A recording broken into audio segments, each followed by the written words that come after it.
in like the For You section. Yeah, dude. Stay away from that For You Oh, I section. didn't ask for it. I don't know what happened. How many videos did you watch? Oh, I watched a lot of them.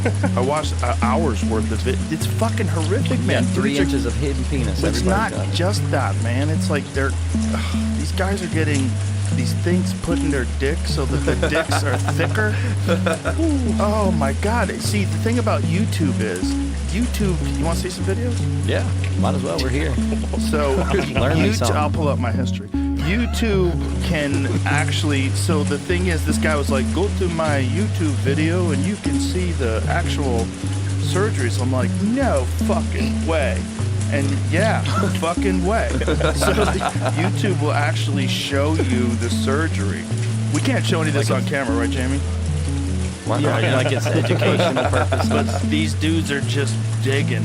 They're just digging in dicks and it is horrific. All right. You know what? Once you get on that dark side of Instagram, usually it's when Brandon sends me reels. Brandon always be finding himself on that bad part, and then he sends it to me, and then I'm 30 minutes deep into feeling uncomfortable with my life. Why is there shit? Fucking my algorithm. All right, we don't have to. You guys can trust me.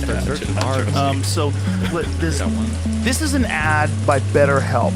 When you have a problem, when you're feeling down, it's nice having someone to turn to, like a partner who can cheer you up, a friend to vent to, a parent who can give you advice. Even having a nice conversation with a stranger can be uplifting. Whoever you like to turn to, though, probably won't have all the answers. That's where therapy comes in. There are some things that you can get from therapy you can't get anywhere else. Like, if you're struggling with anxiety or depression, a therapist can help you develop positive coping skills. Or if you're struggling with how to be kinder to yourself, therapy can help you take a step in the right direction. And thanks to BetterHelp, matching with a credentialed therapist is easier than ever. Just head online to fill out a short questionnaire, and BetterHelp will set you up with a therapist based on your needs. If for any reason it's not a good fit, you can switch to another therapist at no extra cost.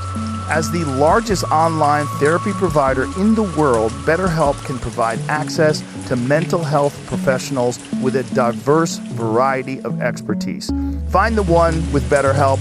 Our listeners get 10% off their first month at betterhelp.com/JRE. That's betterhelp.com/JRE. So this is what happened. So I'm looking in the For You page, and it was like, I saw this thing that said +2 inches and 3 inches of girth, and this guy's got what looks like a flounder fillet, and he's dipping it in this liquid, and I'm like, what is that? I'm like, is this guy operating on a dick? Is this what's going on here? So it's like this plastic sheet, this flexible stuff that looks like a fillet, and he's like dunking it in this stuff. I don't know what this liquid is. It's like there's a dark liquid and a clear liquid, and this guy's explaining he's gonna have so much more confidence, he's gonna have so much more girth and this, and I'm like, no fucking way, you're getting your dick operated on? This is crazy. Like, if you have to get your dick operated on, like, okay, I gotta do this. I can't believe I gotta do this. I got a dick problem. Some people sign up I for got a dick cancer or something. Like, the dick has to get fixed. I gotta get it fixed. This is just regular dicks that people are like, I'm not happy with my dick. I wish my dick was hard all the time. And so one of the guys, like, his dick was like 8 inches flaccid all the time because he had this fucking tube stuck in there, this fucking PVC pipe that they had stuffed into his hog. And it's just, and so in YouTube, because it's medical, they can show you. So the guy just drops his shorts. I'm like, no, fuck.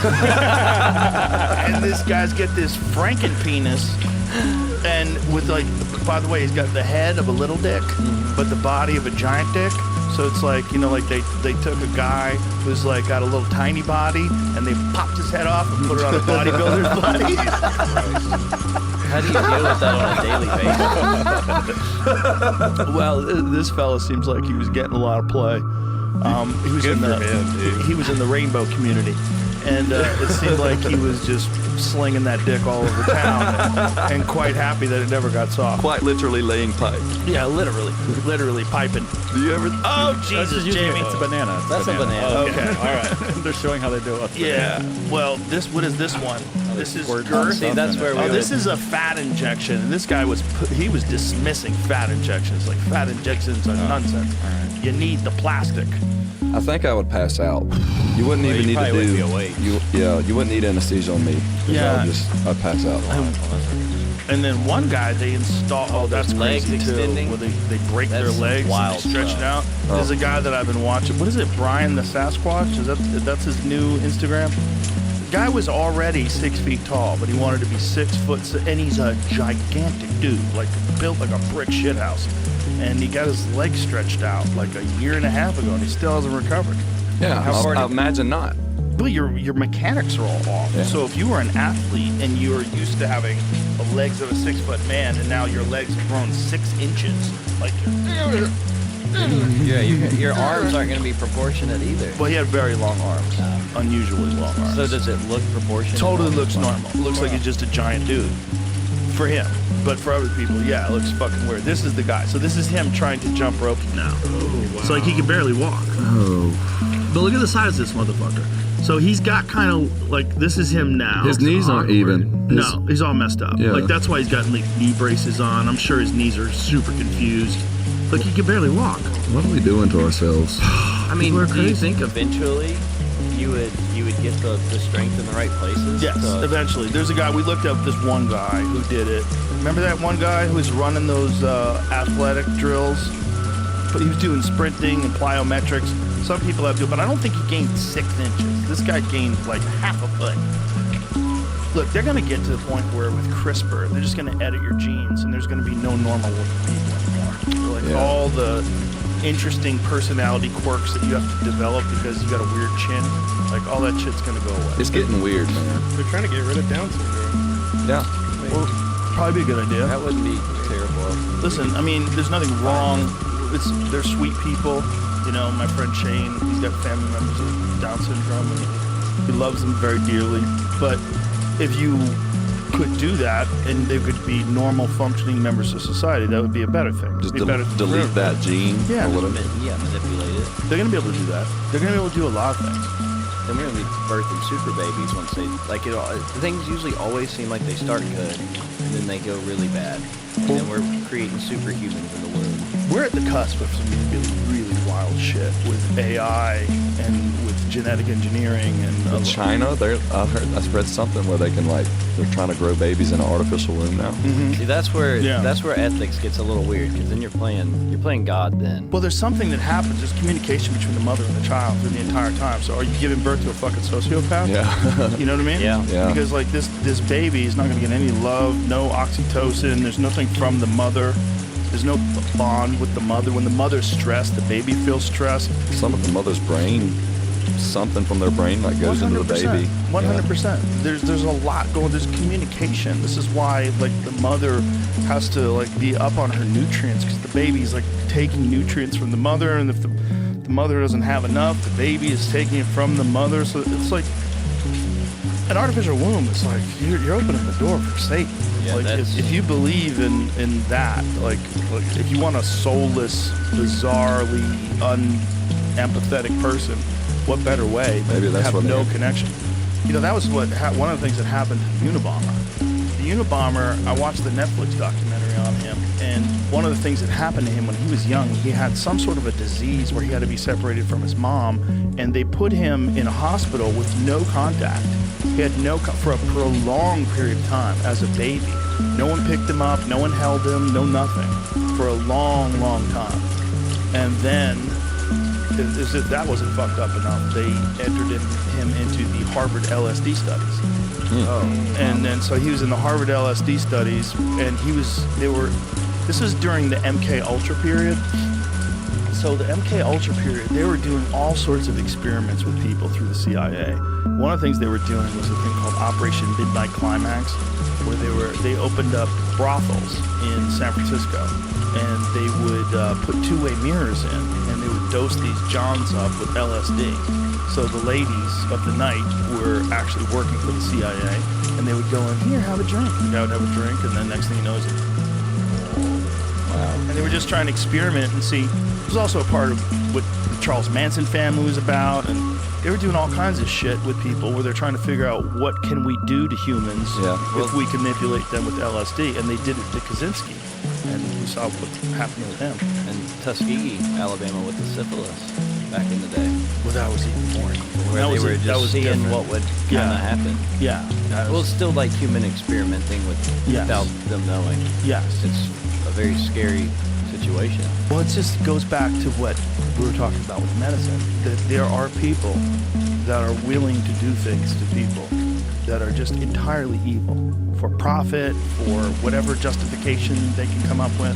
No value for human life. None. And I think one of the problems with doctors, and my friend who's a doctor told me this, is like you just get numb when you see too many people die. I feel like it's a very dangerous state of mind, because you just see someone, you're like, well, he's gonna die, and then you go have a sandwich. We're getting numb as a society of seeing people die.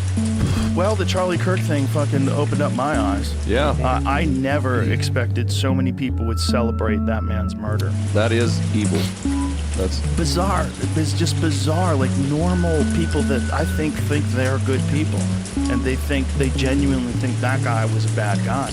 And I don't think they're right, and I think they were indoctrinated. And I don't agree with everything that Charlie Kirk said or did. I don't care if he was a bad guy or he's not. He's not a bad guy. I don't want to see him. I don't want to see anybody die. First of all, he's fucking your age, right? Yeah. He's a young guy, right? And he would go around college campuses and have arguments with people, or have discussions with people, or have debates with people.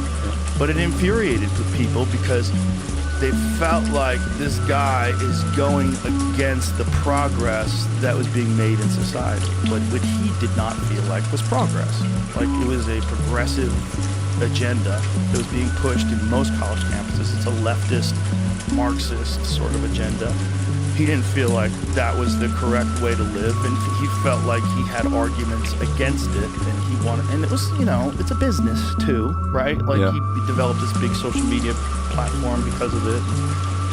I don't, like I said, I don't agree. I don't think some of the things he said he should have said, but the fact that people were cheering when he died, normal people, housewives, moms, like fucking people working at banks, people working at various industries, celebrating a man getting shot in front of his kids, in the front of the whole world. That's evil. What the fuck is wrong with us? Yeah, that's evil. I don't know. That kind of. I think it really. It made me feel extra weird too, because it was an innocent man. I'll give some leniency. Maybe they're doing a public execution of like a mass murderer or a child rapist. Something like that. Right. But seeing an innocent man trying to have a conversation get shot in front of his kids. Yeah. And people celebrate that. It made me feel a certain way. Yeah, it was not justice. But I think people are poisoned by social media. I really, really firmly believe that. I think social media has people completely twisted, and I think a lot of what has people completely twisted is not even organic. I think it's all on purpose, that you're being manipulated by foreign governments, by bot farms, and by various elements, either in our government or other governments, and they do it for their own agenda, for their own ends, and it's dark. There's a Proverbs verse. I can't remember where it's at, but it's like, he who doesn't find me harms himself, and he who loves death hates me. And that, if you love God, then you can't love death. You can't love somebody getting killed. Right. It's just, there's the line right there. There's evil and good right there. Yeah. And so there's no justification for that. And we actually, because we've always made a point in the band to not get political. We don't care what your politics are. We just come listen to our music and come have fun at our show. We don't care. Every one of us in the band, originally, we all have different views politically and religiously in some type of way. But we managed to be brothers and you know, be in a band together. So I've just gotten, and I love a good political talk, but lately I've just been so jaded from it. So, and I don't want to ever like divide my fan base or anything. You know, how you vote or how you believe is none of my business. We are here to entertain you. And so I've never want to use my platform to do that. But we're just, we got so sick of seeing people put politics above humanity. We had wrote a song about it in April in the studio called People Hating. And we wasn't going to put it out as a single. At first we were going to do another song, but after the Charlie Kirk thing, it's just like, hey, we got together and we're like, I think we need to put People Hating out instead for the first single, because we've got to start